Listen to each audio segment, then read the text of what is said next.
This is the Temple Daily Telegram Sports Podcast. Welcome back, everybody. I've just been informed that two of the four of us aren't really into this tonight. Not really fired up about it. But hey, we're going to do it anyway because we care. That might be a higher percentage than most of our listeners. I mean, 2 out of 4, that's at least half. Yeah. Josh Weaver here with Daniel Zepeda. Hello. Greg Willie. Hey. And Marcus Hood. Hey, I am into it, man. Liar. Welcome back, Josh. Oh, thank you. It's good to have you back. Yeah, I guess. MC Weave. Here I am. Daniel, well done on your Yeah, good job. fill-in job last week. You know, Yep. you can put in the effort, and the results still won't be there. That's all I'm going to say. So, No way, man. He's not just the stat man. He can host every once in a while. every now and then. Oh, well, I guess this is what, like week 13, Week 13. but it also is the area round of the playoffs. And we have 6 teams in our coverage area still playing this week. Still playing. Lost a few last week. Some close, some not so close. But that's the way it goes sometimes. That's football for you. That is. Sometimes you win and sometimes you lose. You're either the better team or you're not. How many of those can we get through? I guess that was it. I was doing the math, and I think half the teams that played last week lost Okay, yeah, I was wondering about that. overall in the state. Thank you. Just not in our area. No ties anymore. No. It's a pretty safe bet. So let's run down who we have remaining. How about that? Friday night. 5 games on Friday night. Starting in Class 3A Division 1. Cameron Yo versus Diboll. This is a rematch of last year's game in the same round. Won by Cameron Yo. Yeah. We'll get into which teams they beat last week and which teams are waiting or could be waiting next week as we talk about that matchup. Also in 3A Division 1, Troy against Crockett. In 3A Division 2, Rogers against Jacksboro. In 2A Division 1, Holland against Three Rivers. And in 2A Division 2, Granger versus Bruni. And on Saturday afternoon, Salado is taking on Texarkana Pleasant Grove. So that's the slate this week. Greg? Did you mention that Lampasas game? I didn't. Oh, Well, I did, but before I pressed record, so. there you go. Well. Badgers still alive for Yeah. a Division 2? Huh? Okay. Yeah. If you're listening, And you they're know. playing in Yeah, Pflugerville. there you go. Shout out to Joey McQueen. Okay. Okay. I thought I specifically said there's 6 teams in our coverage area. Now you've added one, that's 7. But, you know. Technically, it's the very western Sure. outskirts of our coverage area. Yes. Although we kind of cede the Badgers to the Killeen paper for most coverage purposes. Right. Yeah, And they Yeah. cover them a lot. So that's quite good. a bit. Yeah. Quite a bit. Greg, did you want to recap Temple at all? Just a little bit. Okay. Just a little bit. Just a little bit. I know the podcast is as long as it usually is. Well, let's hit Temple though. And Yeah. Put a I think we wrap should. on the season. You know, it was another, solid season. Marcus is on timeout apparently. Yeah. Just hanging out in the corner. He doesn't want to hear the Temple recap, No. but too bad. 8-3 for the second year in a row, but also for the second year in a row, a first-round exit in the playoffs. Yeah, and kind of totally different circumstances this year and how they went out. I mean, last year was more of the, being upset at home by a supposedly lesser opponent, although, pretty good 3-7 team, Mesquite Horn, but still, that's a game Big Temple was expected to win and probably should have won. This time they had to go on the road to Longview, one of the best teams in the state, defending state champion, now on a 27-game winning streak, and really just a defensive machine and really an all-around machine, just a really impressive team. And, Temple, hung in the early stages of that game, had a 7-6 lead. Temple probably, in my view, needed to take a few more chances to have any kind of chance to win. They kind of had to, do something unexpected or sort of just let it all hang out. And I think he maybe tried to just play it straight for maybe a little too long. It might not have made a difference anyway, but I think there might have been some chances Wildcats could have taken just to try to stay in the game. But in the end, Longview was the better team. They were at home, very experienced team, and Temple, we got to remember, is still playing a lot of young guys on the defensive side, and that showed up just like it has in some key games this year, Midway and a few others defensively. So, but on the whole, you got to look at it. Shared a district championship, had a 7-game winning streak, made the playoffs for the 7th year in a row. You're either going to hold the trophy at the end of the year, or someone's going to knock you out and you're going to be crushed. So it just happened to be on mid-November instead of late December. Right. So, but I think just to wrap it up for Temple, I mean, it's kind of a mixed bag. You're losing some very good players: Anthony Jackson, Quentin Johnston, Roman Jackson. I think 4/5 of your starting offensive line, but you still bring back a lot of pretty good defensive players that I think they'll be determined to really shore up their defense in the offseason, because that was and youth was the big factor, I think, in it wasn't really a talent thing. It was more just, hey, these guys are first-year starters playing 6A football, and playing Cedar Ridge and Belton and Midway and Longview. Right. So, we'll see. But I think it's going to be a very determined program in the offseason, and Scott Stewart, they know they need to make some strides if they're ever going to compete in the 6A playoffs and advance like they did in 5A for those 4 years in a row. Yeah, I mean, depending on the way realignment goes, and even if it maybe favors teams in what is now 12-6A as far as first-round matchups, it's still a tough road in 6A, always, no matter which direction you start out. Yeah. But the way you said, taking chances, that kind of reminded me of a few years ago in the state championship game against Dallas Highland Park. Yeah. That was kind of obviously different circumstances, but that was kind of a conservative approach as well on offense in that game too. Yeah. But I think a little bit of it is just spawns from Scott Stewart being a defensive-minded head coach. I think he always wants to run the ball, to set up the pass, and then play good defense. And that formula usually works against average to below average teams. But you face someone who has the talent of Longview and just the aggressiveness. Like, you can't just try to run between the tackles a whole lot or think your quarterback's going to have time to have a 7-step drop. You got to change directions. And, But I mean, Longview is the real deal, and really the Temple's probably the game they needed to win was the Midway game, because then they would have got an easier first-round matchup at home. At least a different first-round matchup, and not had to see Longview until the 4th round, if ever. So really it's what happened, 3 weeks ago now, more than the Longview game specifically. But Temple's going to keep putting out quality teams and talented players. So obviously we're going to hear much more from the Wildcats moving forward. For sure. The last thing to mention on them would be, they've been on this run of having only 1 year starting quarterbacks now for quite a few years now. They've all been good in their own right. Brumfield, Wiley, Willis this year, but. You should have Mikhail Harrison-Pilot, who started this year as a freshman at safety.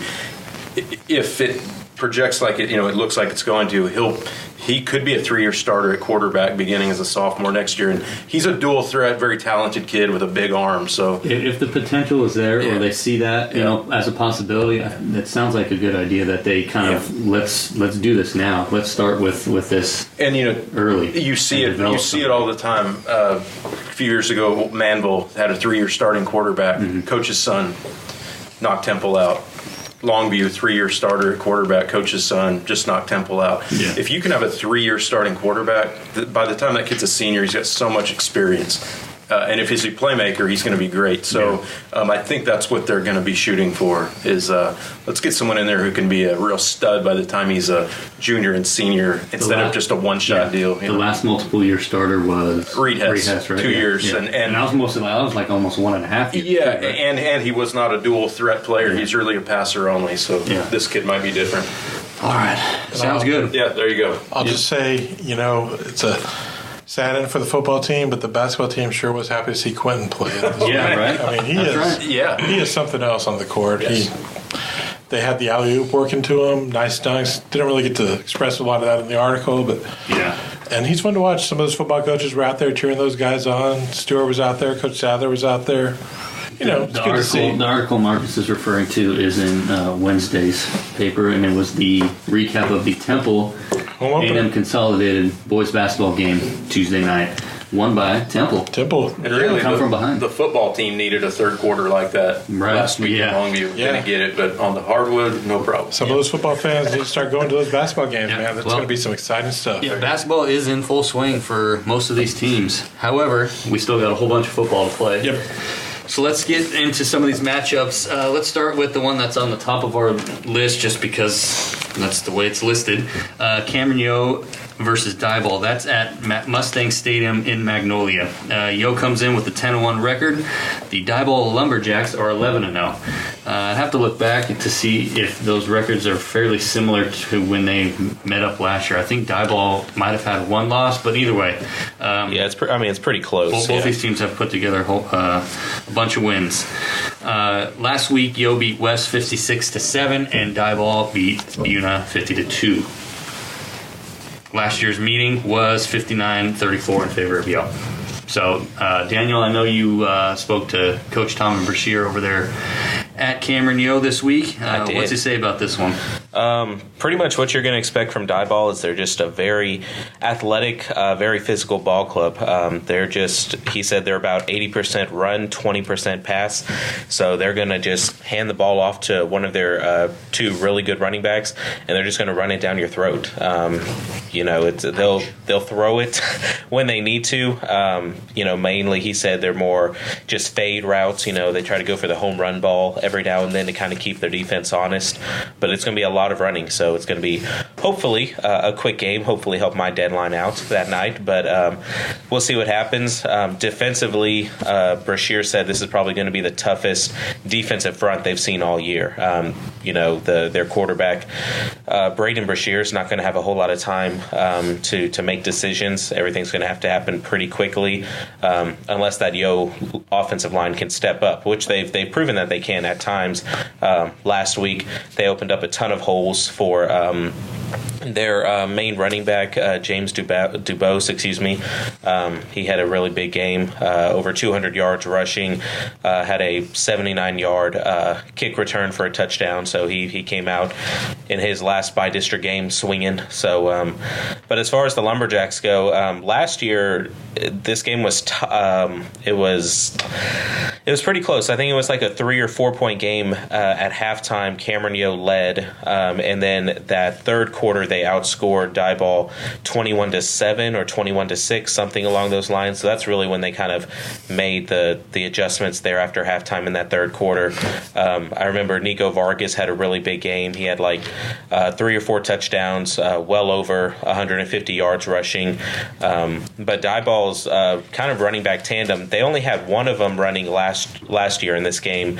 The other one was out with a leg injury, but the one that did run, he pretty much tore him up in the first half. They really didn't have a lot of answers until they made those adjustments after halftime. But both teams returning a lot of players from this game last year. You got a ton of experience on both sides. Diboll hasn't lost all year. Cameron Yo's riding a 6-game winning streak, I believe. Their only loss coming against Troy back in the district opener. So you got two teams that are clicking right now. Cameron Yo, they're going to try to balance the ball offensively a little more, try to incorporate the pass and the run a little more evenly. But Diboll, there's going to be no surprises there. They're just going to go right at you, try to run the ball as much as they can, and every now and then throw some passes. But yeah, you look at those records, you look at the teams they faced, it's going to be a good one. Kind of hard to imagine that this is a second-round matchup. Well, yeah, and then you look ahead to what could be in the third round. The other game in this part of the bracket is Winnie East Chambers against Grandview. I think those two played in the regional final last year. Yeah. East Chambers, with Grandview. Well, yeah, East Chambers beat Yo. I think it was the third round. And then the Grandview and East Chambers met in the fourth round. Grandview goes on to win the state championship. Region 3 is Region of Death. Nuts. Yeah, I was looking all the time. I was kind of looking at playoff matchups pretty much across the street, and this block of 4 teams, 11-0, 10-1, 10-1, 10-1. Yeah. Other than a 6A matchup that has Katy versus Cy-Fair at 11-0, 11-0, and Galena Park North Shore versus Pearland Dawson at 10-1, 10-1. Yeah. And that block of 4, this is the toughest block record-wise that you're going to see in the state. Yeah. And so, if you get out of this block of 4, you've got a great chance Yeah, your sigh of relief almost comes in the state semifinal. Yeah. Well, I talked to Brashear about that. I was just like, just that it's kind of like if you can get out of your region, you give yourself a fighting chance. And, obviously he wanted to keep it classy and didn't want to say anything. But, he did kind of agree. He's like, well, yeah, I mean, if you can just survive it, you give yourself a fighting chance. And we remember when Yo was fortunate to compete in Region 4 a couple times, that it was a pretty smooth jaunt through there. I mean, Region 3, though, is just it's a meat grinder. Oh, yeah. I was saying one number that jumped out to me was, last year, Yo put up 59 points in this game against Diboll. This year, Diboll's only allowed 42 points the entire season in 11 games. I mean, less than 4 a game. It's hard to believe. Which is crazy. You almost think that's a mistake or something. Yeah. I mean, they typo. They had 3 straight shutouts at one point in the year, so they're salty. So it's quite a matchup of their defense against probably what Yo can do on offense. I mean, Yo's defense has been playing pretty well too. So that Troy game made him kind of mad. It seems like. Yeah, they refer to that game a lot. Yeah. So that's that'll be a good one Friday night in Magnolia. Another good one, most likely, Troy versus Crockett. That one's at Tigerland Stadium in College Station. Troy, 10-1. Crockett, 9-2. The Trojans beat Teague pretty handily, 44-17 last week, and Crockett handled Anahuac 49-0. Now, Josh, you were at that Troy game, right, Josh? Yeah, it was close to begin with. We're impressed that you knew how to say Anahuac. Yeah, sure. Pretty good. Yeah, I know what I'm doing for the most part. Should have heard my pronunciations last week. I listened to it. I turned it off after that, but I was there. You're the one. Yeah. Thanks for boosting that listener count. Oh, Troy needed about 10 minutes of that game to kind of find its footing coming out. They had a bye in that last week of the regular season, or not bye, they were idle the last week of the regular season. So they had to just kind of get into a groove. Once they did, I think they scored 34 or something like that, or 41 points in a row, and just kind of ran away with that one. Crockett, obviously played pretty well last week, and the winner of this one gets Whitney or Franklin. Franklin knocked Troy out of the playoffs in the second round last year. Whitney is the only team to beat Grandview this year in that district. So again, Region 3 in Division 1, 3A Division 1 is bonkers. Well, and another just point of maybe how good this Diboll team is, they beat this Crockett team 43-10. Yeah. And here's Crockett in the second round of the playoffs at 9-2. So shows you Crockett's pretty good. Yeah. Diboll maybe on a different level also. Yeah, I mean Troy has that win last week gave them 10 for the year, which is ties or the first time they've reached double-digit victory since 1998. I'd have to look back. I didn't look to see when the last time they got past the second round. 2013. Okay, so that's 2013, which was the last time. Well, last year was the first playoff win since then. Right. So now they're continuing on this path of improving. In 2013, they were eliminated by Cameron Yo. There you go. So Yo. The Troy Yo matchup in this case would be in the regional final, but that's way down the road at this point, just based on these matchups. But Troy's got to worry about one kid named Alan Horst Jr. Okay, he's a defensive end / tight end. He's not a real fast kid, but he's 6'5", 230 pounds. Had 6 Division I offers before he committed to Arkansas, and then a couple of weeks ago decommitted to Arkansas. So right now he's still out there. He's got a few more offers since then, but I mean his offers include Arkansas, Baylor, Houston, Nebraska, Oklahoma State, Texas Tech. No slouches in the football world as far as offers goes. Troy's defense is physical, and obviously they're going to have to bring that this week against Crockett. The offense, it's Zach Urbacek running the ball everywhere, zigzagging around. Ben Presley will pick out a receiver or two every now and then. But, Troy's does what it does well, and it's not going to change anything at this point. And, Daniel, again, you talked to Coach Ronnie Porter this week, right? Yeah, I did. And his message is pretty much, they've got to come out and set the tone physically.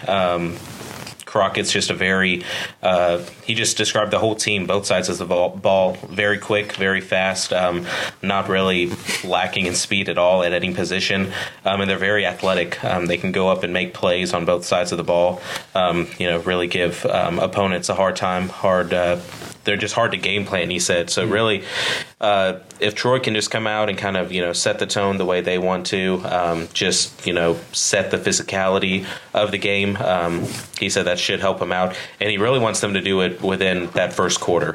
He said that they had some rust to kind of get off in that first game last week against Teague, like you said, but he doesn't expect that this week. And the good teams, they're not going to get off to slow starts. Right, and what'll help Troy too this year is a bunch of those guys on the team were there last year, so this second round isn't new to them anymore. Next week if they win, the third round will be, but right now this second round they kind of know what to expect. They're not going to be overamped to be there at this point. They kind of almost see it as, we've been here before. Let's, the joy, play and keep moving forward. The joy of having 20+ seniors. Yeah, right, exactly. All right, moving on to 3A Division II, Rogers versus Jacksboro. That one is at Burleson ISD Stadium. Rogers 10-1 after a dramatic victory last week to advance, and Jacksboro, the Tigers, 8-3. Rogers beat Buffalo 36-33 thanks to a 8-yard touchdown connection between quarterback Heath Schiller and receiver Brady Cisneros, right? No, Joshua Minor, excuse me. Yeah, I was like, wait a minute, I was right. looking at Marcus because he was there, but yeah, Joshua Minor caught the 8-yard touchdown. Schiller came off the bench. He was hurt his leg or one of his knees a couple weeks ago in the regular season finale. He probably wasn't going to play at all had Rogers been ahead or leading for at that point in the game. But the senior wanted to go in, and Coach Roten put him in, and Rogers pulled it out. Well, we can get to that in a second. But Jacksboro beat Henrietta 55-21 last week to advance, and the winner gets Gunter or Clifton. And Rogers is familiar in one way or another with both of those. Clifton, the only team to beat Rogers this year in the district finale, in which Schiller got hurt, and then Gunter is where Coach Roten was before taking over at Rogers. He was the offensive coordinator over there.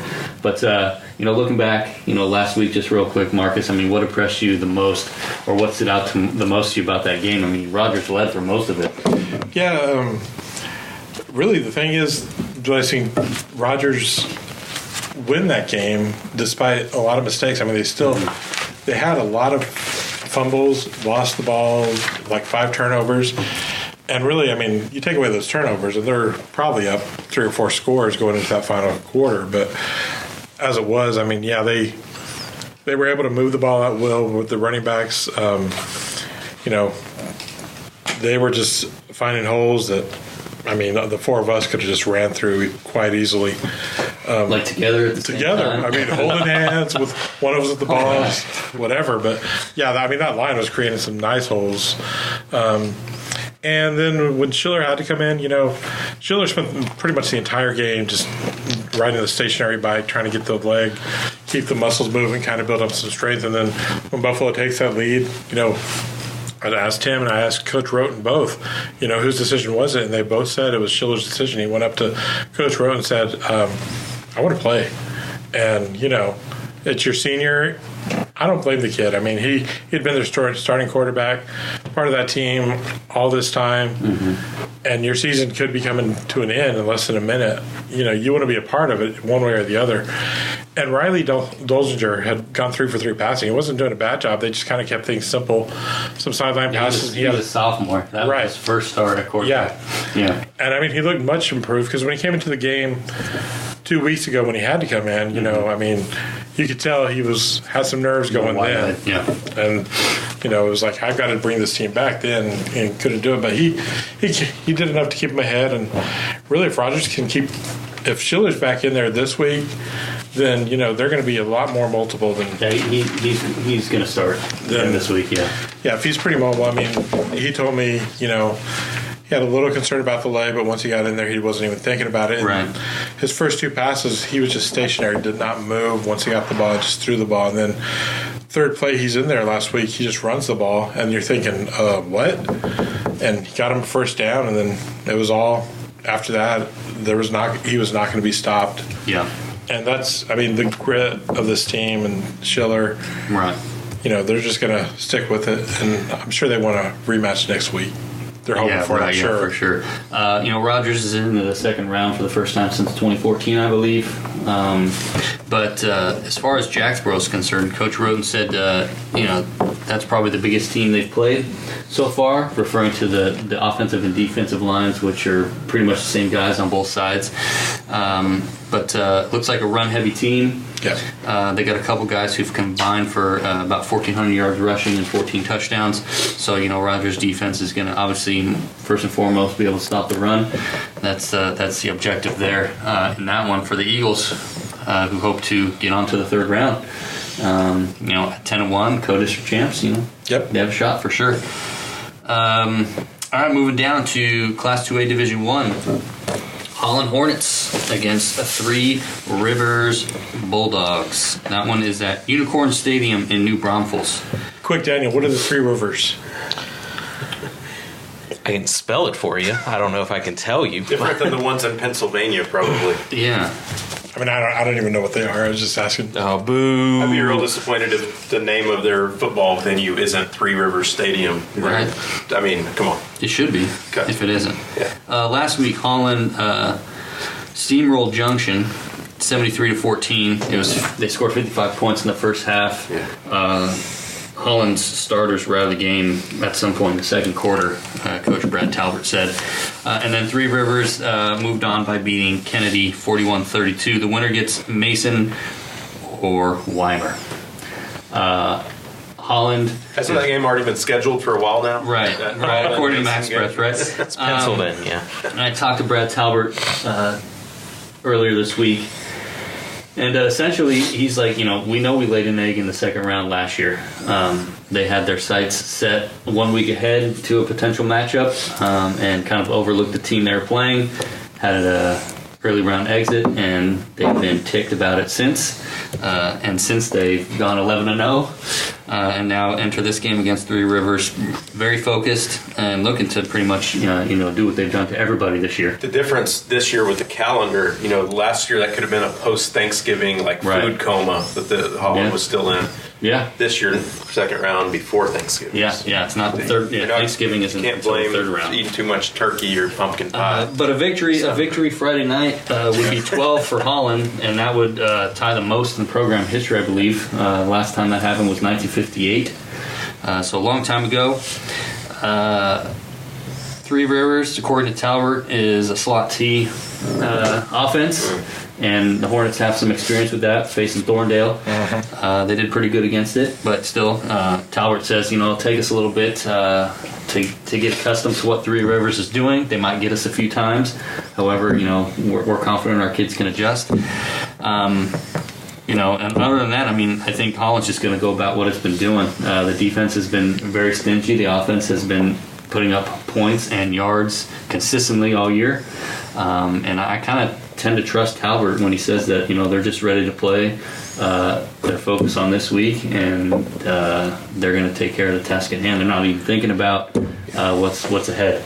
Yeah. Do you believe him? Anybody else? Well, they have to be. Because if you start thinking about what's ahead, which is potentially Mason. Mm-hmm. Mason's playing Weimer in that other bracket, and both these. Weimer has some history with Holland. Mason, I don't think they've met in the playoffs before, but. Of course, first of all, Three Rivers, this is their first trip to Pass By District since 2014. So, Holland's got to be thinking, let's just get this game out of the way and worry about next week. Because if, I'm sure they probably might have been thinking ahead last year, and that might have caught up to them. I think they kind of said that. That was a hiccup on their part. But, the game last year, they played Wallace Brazos, and that was a team that.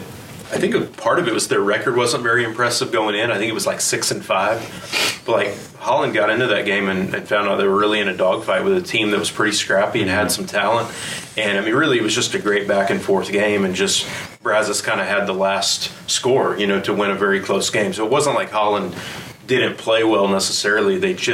I think they were caught a little bit by surprise, maybe how good that team was. Once the game starts, I don't think at that point you're looking ahead to anybody. You're in the game that you're in. Well, yeah. But if you went through the whole week, maybe not as locked in on that opponent as you should be, you can get burned. Yeah, I didn't come up with the term lay an egg. Oh, right. That's directly from Howard. Straight from the horse. Yeah. No, and he's Is there a more like business-like, kind of serious-minded football coach than him? And we have some in the area, but he's got to be at the. He's always just straight to the. He's pretty tunnel visioned for the most part. Yeah. Except when you're not on the record with him, he cut loose. And they might. We don't know who else is out there necessarily, but I was thinking, Clay Cooper might be the best overall football player in the state in 2A. He could be. Yeah. When you look at how good he is at running back and how good he is on the defensive side, it'd be hard to imagine someone being head and shoulders better than him at the 2A level. He probably has the best hair. Thor. And the big lineman, Brown, he's pretty salty, too. He's getting some good college offers now. The player who Talbert always brings up, too, is Heath Hudcutt on the line.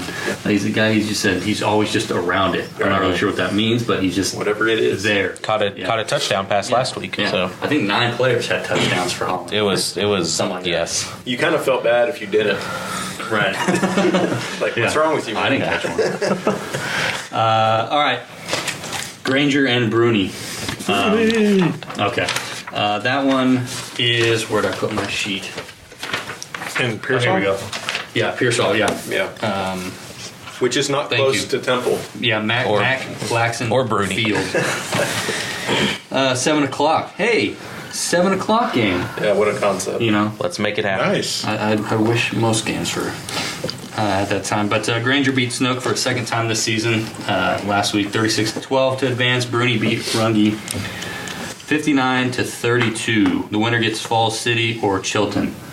Falls City is usually pretty good. Yeah, I did a little note on them. They've outscored opponents 515-106 this year, the Beavers. Yeah. Falls City? Falls City Beavers. Well, let's talk about Bruni first. Well, let's talk about the Badgers.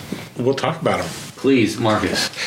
Please, I want to hear about Bruni. Well, Bruni. People probably don't know much about Bruni, so I don't know much they're about relying Bruni, on you. but I do know that their top tackler is a freshman linebacker named.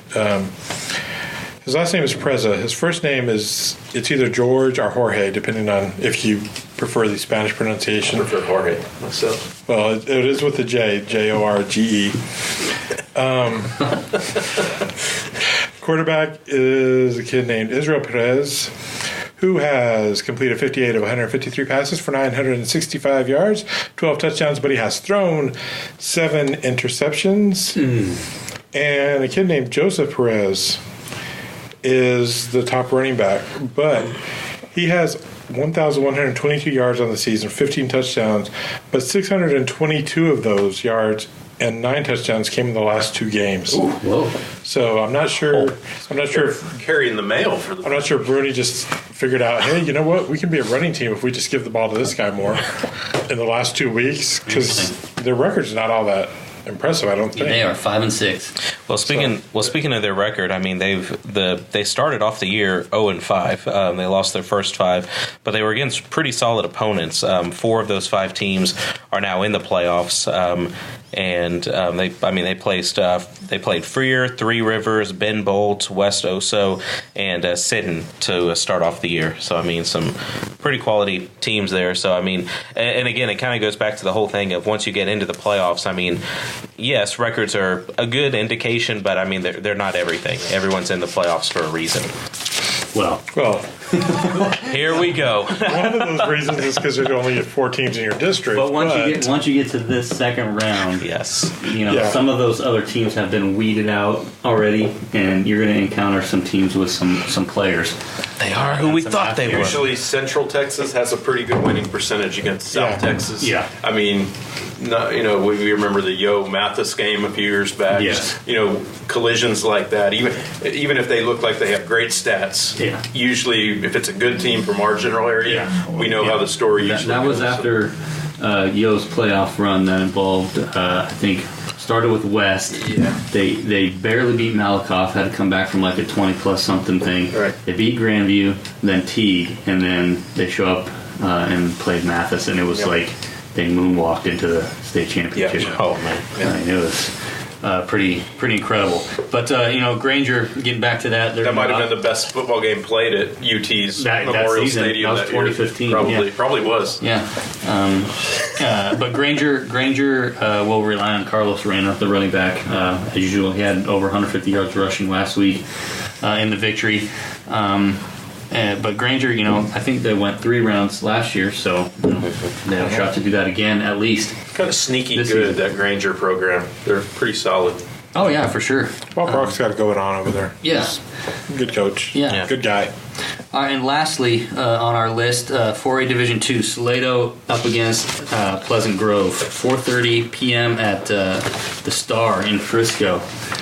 Salado is 8-3. They beat Rusk pretty handily last week, 57-16. Pleasant Grove, the Hawks, 10-1 this season. Hammered Nevada Community, 55-14 last week. The winner gets Sunnyvale or Mahia. Salado's familiar with Mahia, and Sunnyvale is a smaller town in California.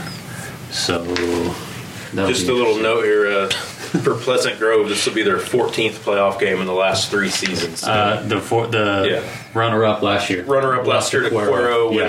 when Jordan Whittington ran for about 9 million yards. Yeah, and Pleasant Grove was actually winning that game 21-7 at one point, and Cuero just went off. I think he had 340 yards rushing or something like that. It was one of those truly one player putting a team on his back. But and then the previous year, Pleasant Grove was 16-0 state champions. Yeah. So I mean, if they've got some 3-year players on the varsity, these kids have been through just about everything by now. Yeah, they do have a loss this year though to who'd they? Carthage, which is 11-0 right now. Well, they beat Carthage beat them last year too. Yeah, and they still went on to go to the state championship game. But Alan Hare over at Salado, he said.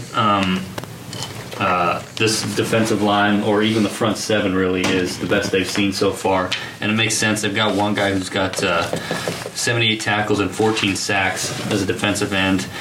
Another guy's got 8 sacks, and another kid was 6, which is kind of interesting going up against the Salado team. You actually get a lot of sacks against Salado. Yeah, right. But the point is, they get a lot of pressure. They're big. They're strong. Yeah. But it is an interesting matchup with Salado on that slot T offense, which is going to get the ball to a running back, a fullback, a halfback, whichever, in a split second, and take off in whichever direction they choose. It almost reminds me of like when in college football, like when one of the service academies plays like a big dog, like Air Force or Navy or Army. Like sometimes that style. Who was it that was it Army almost beat Michigan earlier this year? Like early in the season. Well, even last year went to double overtime or something. Oklahoma, right? Or was that this year? Yeah. Army. Yeah. But anyway. So just that style of play, whether it's triple option or if it's wishbone, if it's slot T, sometimes it can get infuriating to try to stop, and you can kind of get behind the 8 ball, and then maybe your offense is getting cold over on the sideline because they're holding the ball for 6-7 minutes at a time. That's probably Salado's best shot to win this game. And that's what Harris said. He's all we need is 3 or 4 yards a carry and get some first downs. That's all we need, to find our footing in this one. And it'll be interesting. I mean, because Pleasant Grove, like you said, how many playoff games? 16 or 14 or whatever? This will be their 14th in this 3-year span. I'm pretty sure they've seen almost everything during that span. So and the last time Salado played a playoff game indoors, which this one will be, it had a good outcome for the Eagles. Alamo Dome. I don't know how many kids played in that game that are going to be on the field this time. Probably a few. Yeah. But not many. But there's a few. Rook Brown, I think, played in it as a freshman, junior now. Played on a different side of the ball at that point. A few other guys. But, that was an overtime victory. Pretty incredible finish, actually. It was on a pass. Of all things.